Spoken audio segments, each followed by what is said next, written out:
சொல்றார். எப்படி சொல்றாரு? நீங்க வணங்குறீங்களே இந்த சிலையெல்லாம் கடவுள் இல்ல, இன்னும் நீங்க மீண்டும் வணங்கி கொண்டே இருக்கிறீங்க. அது அவர் சொல்லி சொல்லி பார்த்துட்டு ஒரு கட்டத்துல அந்த அவருடைய சமுதாயத்தை விட்டு வெறுத்து வரார். எப்படி சொல்றாரு? நான் உங்களை விட்டும் உங்களுடைய கடவுளை விட்டும் நான் விலகிக் கொள்றேன். இன்னும் எது வரைக்கும் என்று சொன்னால், நீங்கள் இந்த பாவத்தை விட்டு விலகி அல்லாஹ்வை ஒருவனை மட்டும் வணங்குற வரைக்கும் நான் உங்களிடம் எந்த உறவும் கொள்ள மாட்டேன். உங்களுக்கும் எனக்கும் பகைமையும் வெறுப்பும் தவிர வேறு எதுவும் இருக்காது.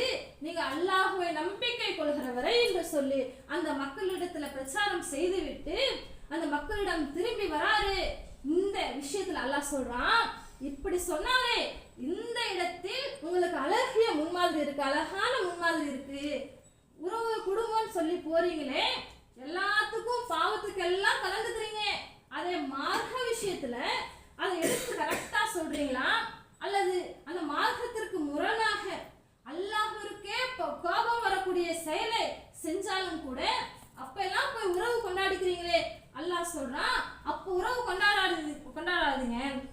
சாதாரண முறையில உறவோடு இருங்க, உறவுக்காரர்களோட சந்தோஷமாக இருங்கள். ஆனா மார்க்க விஷயத்துல அல்லாஹ்வுக்கு முரணாக நடந்தா அந்த இடத்துல உறவுக்காக போவாதீங்க. அந்த இடத்துல நான் அல்லாஹ்வுக்காக நீங்கள் இந்த விஷயத்தை விட்டு வெளியே வர வரைக்கும் நான் உங்களிடத்துல கோபமா தான் இருப்பேன், நான் வெறுப்பாக தான் இருப்பேன், பகையாக தான் இருப்பேன்னு சொல்லி அல்லாஹ்வுக்காக வெளியே வாங்க என்று சொல்லி நபி இப்ராஹிம் அலைஹிஸ்ஸலாம் சொன்னாங்களே, அந்த இடத்துல உங்களுக்கு அழகான முன்மாதிரி இருக்கு என்று அல்லாஹ் ரப்பல் ஆலமீன் சொல்லி காட்டுறான்.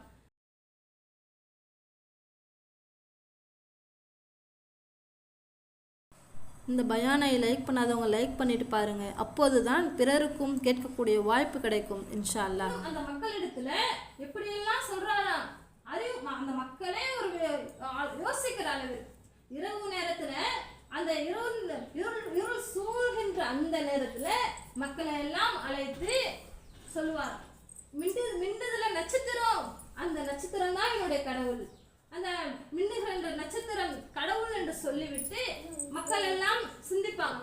பிறகு விடுந்த உடனே இன்னும் கொஞ்ச நேரம் கழிச்சு அந்த நட்சத்திரம் எல்லாம் மறைந்த பிறகு மக்களை எல்லாம் அழைத்து சொல்லுவாங்கன்னா, என்னுடைய கடவுள் நட்சத்திரமா இருக்க முடியாது, என்னுடைய கடவுள் நட்சத்திரமா இருக்க முடியாது. ஏன் சொன்னா நான் அறிவுள்ளவனாக இருக்கிறேன், அறிவில்லனாக இல்ல. நான் அந்த மறையக்கூடியது என்னுடைய கடவுளாக இருக்காது. கடவுள்னு சொன்னா நிரந்தரமாக இருக்கணும், வந்துட்டு போயிட்டு இருக்கிறதுலாம் கடவுள் இல்லை. அதனால இது என்னுடைய கடவுள் இல்லை, அல்லாஹ் தான் என்னுடைய இறைவன் என்று அந்த மக்களுக்கு புரியும் விதமாக சொல்லுவாங்க. அடுத்து விடுந்த உடனே சூரியன் உதயமாகும் பொழுது அந்த மக்கள்கிட்ட பார்த்து சொல்லுவாங்கன்னா, இந்த சூரியன் எவ்வளவு பிரகாசமாக இருக்கு, எவ்வளவு பெருசா இருக்கு, எவ்வளவு வெளிச்சத்தை தருது, இதுதான் என்னுடைய கடவுள் என்று அந்த சூரியனை பார்த்து சொல்லுவாங்க.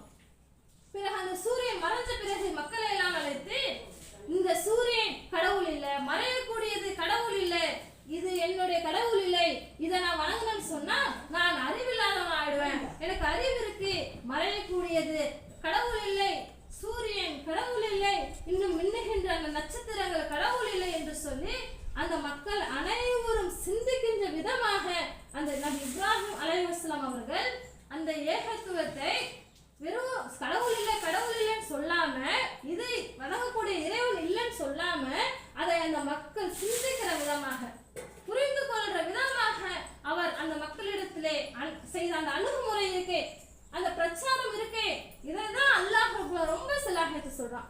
அவர் அறிவுபூர்வமாகவும் இன்னும் அந்த மக்கள் சிந்திக்கின்ற விதமாகவும் அவர் அந்த